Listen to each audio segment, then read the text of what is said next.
It can be hard to know if you can hire support for your small business. I mean, you want to get the most of your money, but you also don't want to feel like you're wasting it on something that won't help your business grow. Now, a lot of people think that hiring support for their small business is a bad idea. But that's not always the case. In fact, hiring support for your small business, especially if you want to grow, may be one of the best decisions you ever make.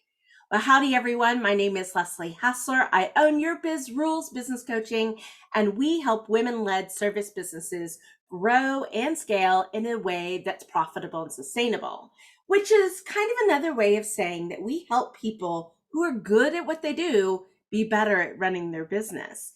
And this is an area that we work on with almost every single client, is really feeling comfortable that you can afford to hire the support that you need.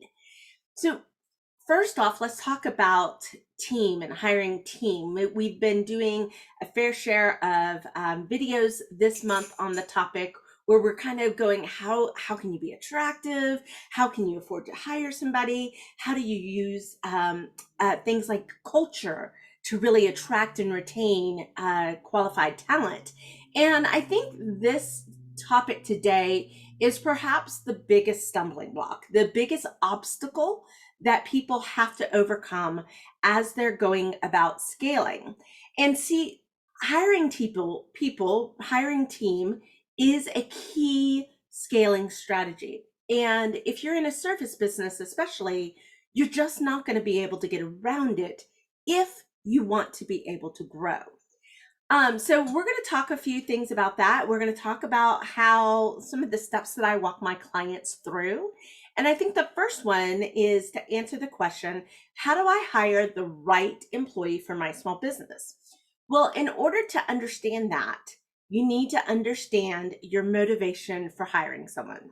And we talk about four key motivations in a business. One is you're hiring for a task. You need a bookkeeper to take all of the bookkeeping tasks off your plate. You could also hire for a result. You're hiring a sales manager to build a sales team to generate whatever in sales. That would be the result that you're hiring for. Those are actually two different kinds of hires. The third reason or motivation that you could be hiring is hiring for profit maximization. That's a really fancy term, but surely what it means is that we're going to take a significant amount of work off your plate or off the plate of somebody that who's think about it this way, like the cost per hour for yourself or the opportunity per hour is much higher than the tasks that are dominating your workday. And so if we take these items off your plate in a very strategic way, then you can maximize your amount of profit. We have a client right now who basically has said, I can open up the floodgates. I'm turning business away, but I have to be the one that really has that business come into our company right now. I've got to be that lead person on it, but her time is being sucked up with important revenue generating, but still not an effective use of her time.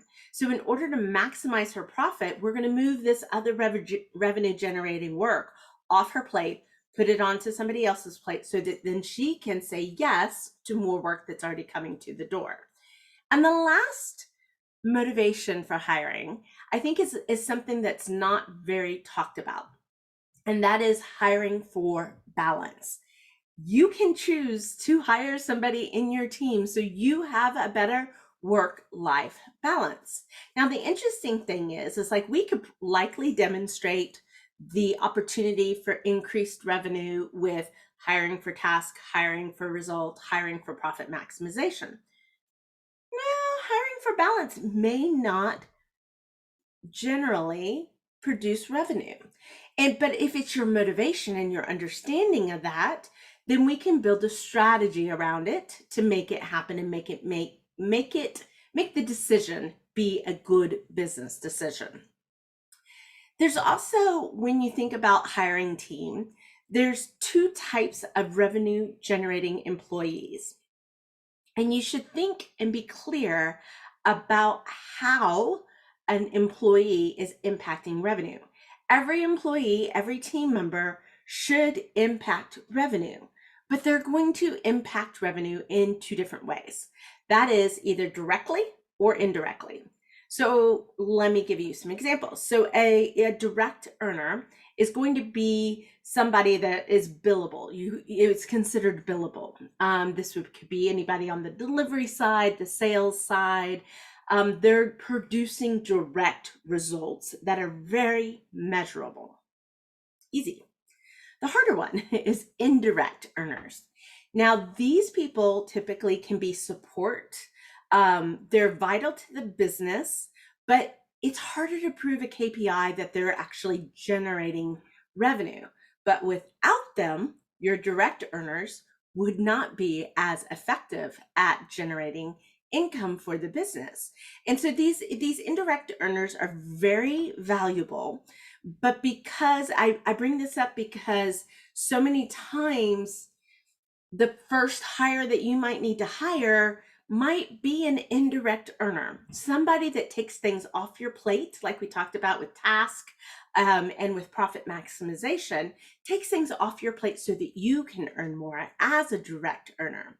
So understand that even if you can't see a straight return on your investment, a straight increase in revenue by this one hire, that oftentimes they're impacting revenue in other ways. So they're still a valuable part of the team. I think if you have the understanding of the different types of these two earners, then you, when it comes to managing the money side of things, it makes more sense than it would in other ways. So let's get down. How quickly can you, the next question that we want to answer is, how quickly can your new hire actually generate revenue? And I have this little sliding scale that I'll use with clients. And there's two ways to kind of tackle this question. One, if you've been around us a long time, you know I love putting businesses in a cash forward position, which basically means we have the money to make investments like this worry about whether or not we can afford an employee. It's just not a worry. We negate it up front. But you may not be in that business position to be able to do that.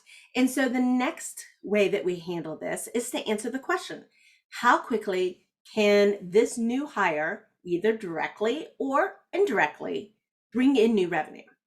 And dependent on your confidence level, right? This is something that you have to bring to the table. We make plans accordingly. A lot of times, if we've got something that we can see a path to additional revenue, I really am only worried about covering 3 months of an employee's salary, because generally we can, if you've got a strategic plan in place, if you've thought this through well enough, you can start to generate revenue in 3 months. But for some people, that may feel like, oh, that is really scary. So let me give you this sliding scale. So if you think of it in 25% increments, so 25, 50, 75, 100, right? At the 25% level, you have a 25% confidence that you can generate some revenue in the next 3 to 6 months, right? You're not 100%. You think it's possible. You just don't know how. If you're in this bucket, I want you to save some money. I want you to essentially put aside the money for a new hire starting today, and then put it away every payroll period. Couple of things this does for you. You can build up some cash so that you can feel all the more comfortable, like you've got a little security blanket, if you will, when you do hire this next new person. The second thing is it starts to get you used to the habit of payroll. And that can be really scary if it's your first hire, or even if this next new hire that you have just puts a significant increase into payroll. This is a great way to build your confidence muscle, if you will, to get a little security and be able to hire this next new hire for you. If you've got 50%, you're like, I'm 50% the way there. My recommendation for you is to get prepared. So you may not need as much as 6 months of a salary. Maybe you just need 1 to 3 months of the salary put aside, and start to really outline. If you're at a 50%, you likely just need to do a little more strategy work on how you're going to generate revenue, what increases you can see. And once you have that, you'll skyrocket up. 75% confidence, I call this the slow and steady, meaning let's get started. In today's market, it takes time to find your candidates. So if you know that you can do revenue generating, let's go ahead and get started, because it might take us 3 months to find that right ideal candidate. We don't just want to put warm bodies into a position. We want to take the time to find the right people who are going to stick. And that is worth its weight in gold in today's labor market. So just really, if you're confident that you can go, get started. Start doing the pieces. Put a job description together. Put a job ad out there, right? Do something to get started, because by the time you actually hire, you are going to be so ready for that hire to get started. You're going to be ready to hit the ground running. And if you're more than 75% confident, then what are you waiting for? Go get it. Just go out and make it happen.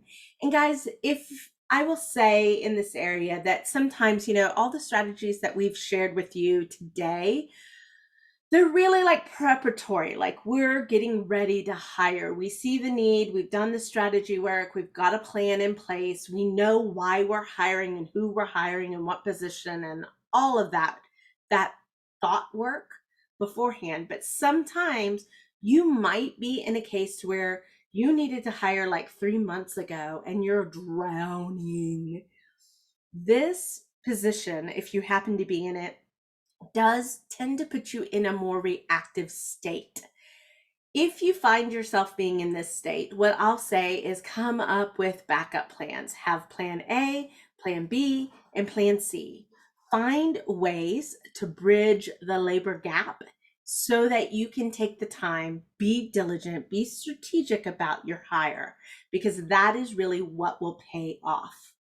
So that's it for today, guys. We covered a lot of ground as to how you can afford to hire support for your business. We talked about being sure you understand what the motivation, so that you're hiring the right person for the right position.